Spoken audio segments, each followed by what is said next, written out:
আপনাদেরকে জানাতে চাই 2026 সালের হজ আলহামদুলিল্লাহ সম্পূর্ণ হয়েছে। হালকা পাতলা ত্রুটির মধ্য দিয়ে হজ সম্পূর্ণ হয়েছে আমরা জানতে পারলাম। আপনারা জানেন হজ সম্পূর্ণের পর 3 দিন শয়তানকে কঙ্কর নিক্ষেপ করে ধীরে ধীরে বিভিন্ন দেশে যাওয়া শুরু করেছে। গতকালকে থেকে প্রথম ফ্রি ফ্লাইট চালু হয়েছে সৌদি আরব থেকে। আপনারা জানেন এবার কিছু ত্রুটি রয়েছে কুরবানির ব্যবস্থাপনা নিয়ে। এই বিষয়ে কিন্তু মাননীয় ধর্মমন্ত্রী কঠোর হস্তে দমন করবে বলে সেটি জানিয়েছে। যারা এই ত্রুটির সাথে জড়িত আছে তাদের আইনের আওতায় আনবে বলে জানিয়েছেন। আমি সরাসরি তাদের কাছে চলে যাচ্ছি। আসলে এবার হজ ব্যবস্থাপনায় যে হাবের মহাসচিব এবং হজ কাউন্সিলর সহ তারা কি বলেছে আমি সরাসরি সেখানে চলে যাচ্ছি, আমার সঙ্গে থাকুন।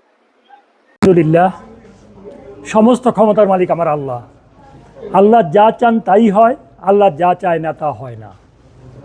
এবারে হজ ব্যবস্থাপনা আপনারা তো এইখানেই থাকেন, আপনারা তো আগের হজগুলিও দেখেছেন, এখনকার হজের অবস্থা দেখেছেন। আলহামদুলিল্লাহ আগের তুলনায় এখনকার অবস্থা অনেক অনেক ভালো। এটা হাজী সাহেবরাই বলে। এইখানে যারা হাজী সাহেব আছে ওনাদেরকে জিজ্ঞাসা করতে পারেন আগের তুলনায় এখনকার হজের ব্যবস্থাপনা কেমনটা হয়েছে। আর বিশেষ করে আগের তুলনায় মৃত্যুর হার অনেক কম আল্লাহর রহমতে। হারানোর তালিকা আগের তুলনায় অনেক কম এবং আমাদের কর্মকর্তারা সচেষ্ট যাতে এই সমস্যাগুলি সমাধান করা যায়। আর বিশেষ করে সবচেয়ে বড় জিনিস হলো আমাদের মাননীয় প্রধানমন্ত্রী যেইভাবে নির্দেশ প্রদান করেছেন আমাদেরকে, আমাদের কর্মকর্তা কর্মচারীদেরকে, যে কাউকেই ক্ষমা করা হবে না যদি হাজিদের কোনো অসুবিধা হয়। মাননীয় প্রধানমন্ত্রী এই ব্যাপারে অত্যন্ত সচেতন। যে যেমন লাইক করো তেমনই স্বাদের high five wafer. High five খাও, হাই ফাইভ দাও। আল্লাহ ওনাকে নেখায়াত দান করুক, আল্লাহ ওনার প্রতি রহম করুক। আপনারাও সবাই দোয়া করবেন। আমরা নিজেরও কোনো ধরনের তেমন আমরা যে অভিযুক্ত অবস্থার পরিপ্রেক্ষিতে সৌদি সরকার সরাসরি নির্দেশ প্রদান করেছেন কুরবানির টাকা জমা দিতে হবে অনলাইনে। যারা অনলাইনে কোরবানির টাকা জমা না দিয়ে এই অবস্থার সৃষ্টি করেছে তাদের বিরুদ্ধে মামলা হবে, তাদের বিরুদ্ধে আইনগত ব্যবস্থা নেওয়া হবে, যা প্রয়োজন তাই করা হবে ইনশাআল্লাহ। বিমান ব্যবস্থা ইনশাআল্লাহ ভালো ধন্যবাদ পারবো শেষের দিন আল্লাহর রহমতে। তবে একটা জিনিস বিশ্বাস করি, আল্লাহ তো 1983 সালে প্রথম আমাকে হজ করাইছে। 83 সাল থেকে আরম্ভ করে অসংখ্যবার আল্লাহ পাক আমাকে হজ করাইছেন। সে হজগুলির তুলনায় এখনকার হজ রাত দিন পার্থক্য। এখানে 20 লক্ষ হাজি 15 থেকে 20 লক্ষ হাজি হজ করছে। কোনো পৃথিবীতে এমন কোনো দেশ নাই যে 15 থেকে 20 লক্ষ মেহমানকে তারা হ্যান্ডলিং করতে পারবে। যেভাবে সৌদি আরব হ্যান্ডলিং করছে সেইভাবে করতে পারে এমন কোনো পৃথিবীতে এমন কোনো দেশ নাই, যত বড় দেশই হোক। এটা আল্লাহর রহমত, আল্লাহর দয়া। এবং আমি অভিভূত আগের তুলনায় এখন হজের ব্যবস্থাপনা সৌদি সরকার আর বিশেষ করে আমাদের হজ এবং উমরা মন্ত্রী মহোদয় যেভাবে কষ্ট করেছেন, যেভাবে দিক নির্দেশনা দিচ্ছেন, আমরা ইনশাল্লাহ আশাবাদী সামনে আরও সুন্দর এবং সুষ্ঠুভাবে হজ ব্যবস্থাপনা হবে। আল্লাহ আমাদের সহায় হোক, আমাদের সরকারের প্রতি সহায় হোক। আমাদের জন্য দোয়া করবেন এবং তারেক রহমান সরকারের জন্য আপনারা দোয়া করবেন। আসসালামু আলাইকুম। বা সুনির্দিষ্ট পথে না গিয়ে ভুল করে অন্য পথে চলে গেলেই তারা হারিয়ে যায়। তো এবছর আমরা যেটি করেছি যাতে তারা পথ হারিয়ে না ফেলেন, সঠিক পথে যেতে পারেন, এই জন্য আমরা বিভিন্ন লোকেশনে, যে সকল লোকেশনে এরকম ঘটনা ঘটতে পারে, আমরা আমাদের বিভিন্ন টিম মেম্বার এবং হজকর্মীদের 24 ঘন্টা ডিউটিতে রেখেছি। তারপরেও কিছু হাজি তাদের পথভ্রষ্ট হয়ে হারিয়ে যাচ্ছেন। তাদেরকে আমরা তাদের এজেন্সির সাথে যোগাযোগ করে তাদের নির্ধারিত হোটেলে বা তাঁবুতে পৌঁছে দিচ্ছি। একই সাথে তাদের সাথে যোগাযোগ করা সম্ভব না হলে তাৎক্ষণিকভাবে আমরা তাদেরকে বাংলাদেশ হজ মিশনে নিয়ে এসে পরবর্তী যোগাযোগ করে তাদেরকে পৌঁছে দিচ্ছি। সেক্ষেত্রে বিগত বছরের তুলনায় হারানো হাজির সংখ্যা এবছর অনেক কম।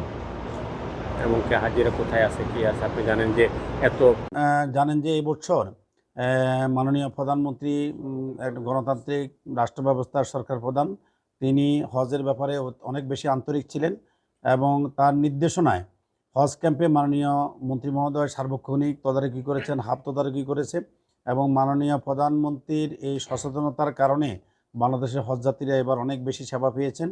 সেই কারণে আমরা আরাফাতের ময়দানে মাননীয় প্রধানমন্ত্রীর জন্য বিশেষ দোয়া করা হয়েছে। আমাদের ধর্ম বিষয়ক মন্ত্রণালয়ের মাননীয় মন্ত্রী মহোদয়ের জন্য বিশেষভাবে হাবের পক্ষ থেকে, এজেন্সিগুলোর পক্ষ থেকে হজ যাত্রীদেরকে নিয়ে আমরা দোয়া করেছি। আমরা দেশের জন্য, দেশের জনগণের জন্য আমরা দোয়া করেছি।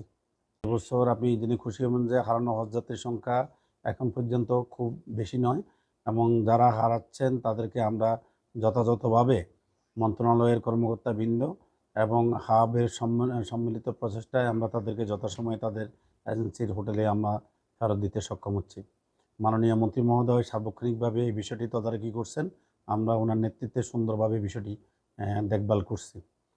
আর আপনি এটি জানেন যে আগামী 30 তারিখ থেকে বাংলাদেশের হজযাত্রীদের এই ফিরতি হজ প্রায় শুরু হবে এবং যে সকল হজযাত্রী 30 তারিখে প্রায়টি আছেন তারা 29 তারিখ পাথর মারার মধ্য দিয়ে হজের যাবতীয় প্রক্রিয়া সম্পন্ন করে তারা এয়ারপোর্টের উদ্দেশ্যে রওনা দিবেন। ইতিমধ্যে আদাহিয়ত কোরবানি নিয়ে দু একটি অভিযোগের কথা আমরা জানতে পেরেছি। এটি নিয়ে একটি ভুল বোঝাবুঝির বিষয় আছে। অনেক সময় দেখা যায় আমরা হজযাত্রীকে অনেক হজযাত্রী কোরবানির রিসিট চায়। সৌদি গভর্নমেন্ট এবার আপনারা জানেন যে পেমেন্ট করার পরে কোনো রিসিট দেওয়া হয়নি, এটি অনলাইনের মাধ্যমে পেমেন্টটা করতে হয়েছে। তারপরও কোনো এজেন্সি যদি কোনো হজযাত্রীদের সাথে প্রতারণা করে থাকেন, টাকা জমা না দিয়ে যদি টাকা জমা দেওয়ার কথা বলে থাকেন, মন্ত্রণালয় এবং হাব মিলে আমরা তদন্ত করে যদি সেটি সত্যি প্রমাণিত হয় তার বিরুদ্ধে কঠোর শাস্তিমূলক ব্যবস্থা গ্রহণ করা হবে। এতে হাব সবসময় সরকারের পাশে থাকবে, সহযোগিতা করবে। আমরা চাই বাংলাদেশ থেকে প্রত্যেকটি হজযাত্রী নির্বিঘ্নে তার হজযাত্রা সম্পন্ন করবেন, হজের কাজ সম্পন্ন করবেন। কোনোভাবে কোনো এজেন্সি কর্তৃক বা কারো মাধ্যমে কোনো হজযাত্রী যাতে প্রতারিত না হয় এই ব্যাপারে আমরা সবাই সচেষ্ট আছি। আমরা এবছর জানেন যে হজের শুরুতেই হজ সংক্রান্ত জাতীয় কমিটির মিটিংয়ে মাননীয় প্রধানমন্ত্রী কিছু নির্দেশনা দিয়েছেন।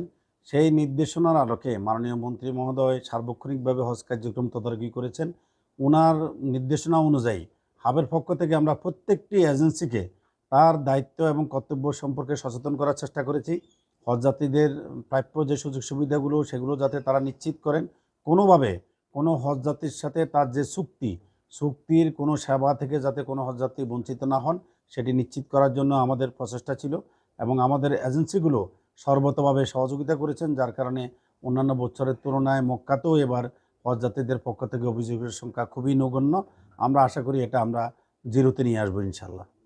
এই হজ ক্যাম্প পরিদর্শন করতে গিয়ে একজন হজযাত্রী শুধু বলেছেন যে আমার এখানে টিস্যু নেই এবং 3 দিন পরে মাননীয় প্রধানমন্ত্রী আবার আমাদের মাননীয় সচিব মহোদয়কে ফোন করে খবর নিয়েছেন যে সেই জায়গায় সেই সেবাটি নিশ্চিত করা হয়েছে কিনা।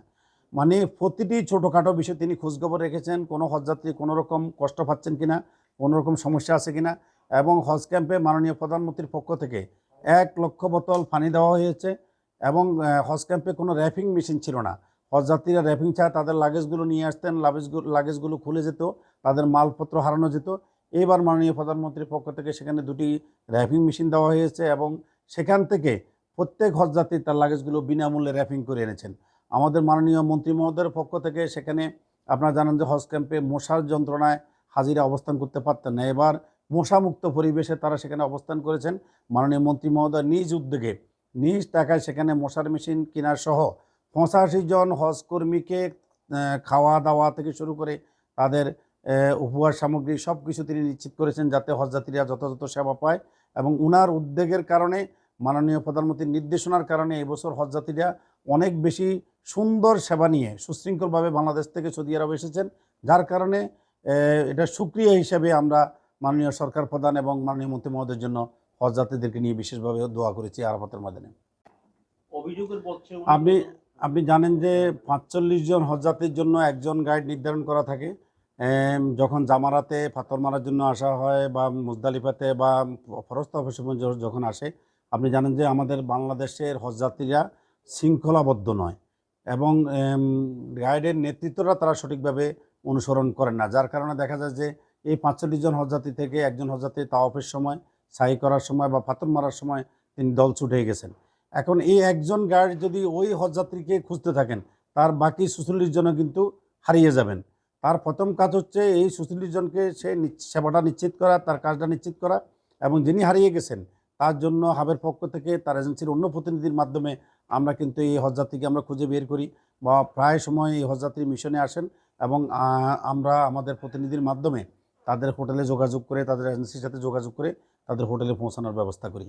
খাজা এয়ারলাইন সম্পর্কে যে অভিযোগের কথা বলেছেন, আমরা এটি অবহিত হয়েছি, মন্ত্রণালয় এটি তদন্ত করবে, হাবও তদন্ত করবে। তদন্তে যদি এই অভিযোগ প্রমাণিত হয় তার বিরুদ্ধে অবশ্যই ব্যবস্থা নেওয়া হবে, এখানে কোনো রকম ছাড় দেওয়া হবে না। এবছর লাগেজ ম্যানেজমেন্টটা আমাদের জন্য একটা বড় রকমের চ্যালেঞ্জ ছিল। আপনারা জানেন যে বিগত কয়েক বছর যাবৎ সৌদি যে কোম্পানি আমাদের লাগেজ ম্যানেজমেন্টের দায়িত্ব ছিল, এবার সৌদি সরকার নতুন একটি কোম্পানিকে সে দায়িত্ব দিয়েছেন। তারা যেহেতু অনভিজ্ঞ, সেক্ষেত্রে আমাদের এক হোটেলের লাগেজ অন্য হোটেলে তারা দিয়েছেন এবং তাদের প্রথম দিকে কোনো ড্রপিং পয়েন্ট ছিল না।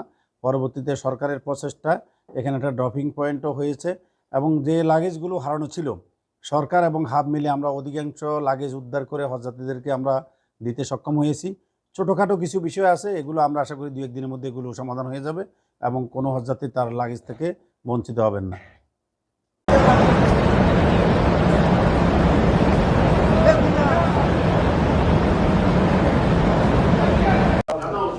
আমি মিনা থেকে এসেছি বহুত কষ্ট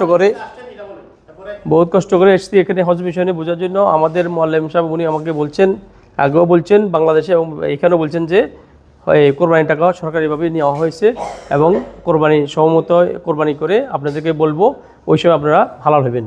এখন আজকে উনি মেসেজ দিতেছে যে যাদের কোরবানির টাকা জমা হয়েছে তারা 12:55 তাদের কোরবানি হবে, 1টা থেকে তারা হালাল হতে পারবেন।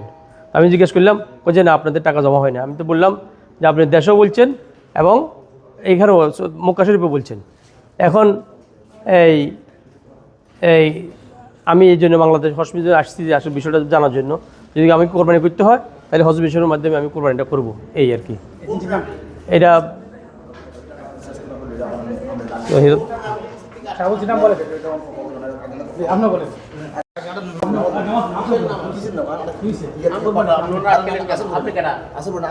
মোয়াল্লেম আর কি।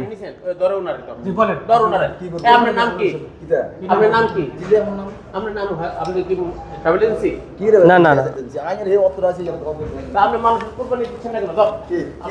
না না উনি না না উনি আপনার স্বার্থটা কোথায়? কি স্বার্থ? আপনি যে বাধা দিচ্ছেন আগে তো এই কথাটা আমরা আইসি শুধু আমার সাথে একটা বিষয় আলোচনা করলাম, আমরা তো সব ওকে রেডি, আমরা ইয়াতে আত্র মারলাম, সব মারলাম, কাজ শেষ, আইসি আমরা কোরবানি দিবেন। হ্যাঁ কোরবানি তো এটা তো হিন্দু হয়ে গেছে এজেন্সি থেকে, এজেন্সি কইছে এটা অভিযোগ করতে হয় আইসি তে এগুলো সঠিক কিনা আমরা এটা করতে আমরা সব রেডি, সব হয়ে গেছে। কই হে উনি বলতে হইছে না আপনি বলতে হইছে? উনি বলছে হয় না কোরবানি মানে এসপা যাইয়ে দিয়েছে না, উনি তো বলতে হয় না। আপনি লাইভ করেন, লাইভ কিতা ভাই? আপনি সাংবাদিকের সাথে কথা বলতেছেন। কোন আমি চ্যানেলের সাংবাদিক, তো সাংবাদিক ভাই চ্যানেলের সাংবাদিক আমরা আপনাদের সাথে আলাপ করছি না, এটা আমার আপত্তি আছে, আপত্তি নাই, আপনাদের ক্লিয়ার নেই। দেখুন এই যে আসলে আসলে বলি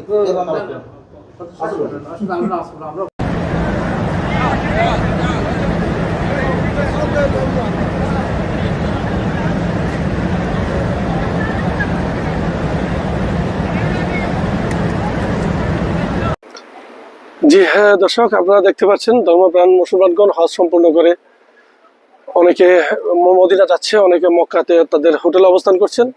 আসলে এবার হজের হালকা পাতলা ত্রুটির মধ্য দিয়ে হজ সম্পূর্ণ হয়েছে, যেটি আমরা জানতে পারলাম। তারই ধারাবাহিকতায় মক্কা থেকে হানিফ সরকার উজ্জ্বল, RTV, সৌদি আরব।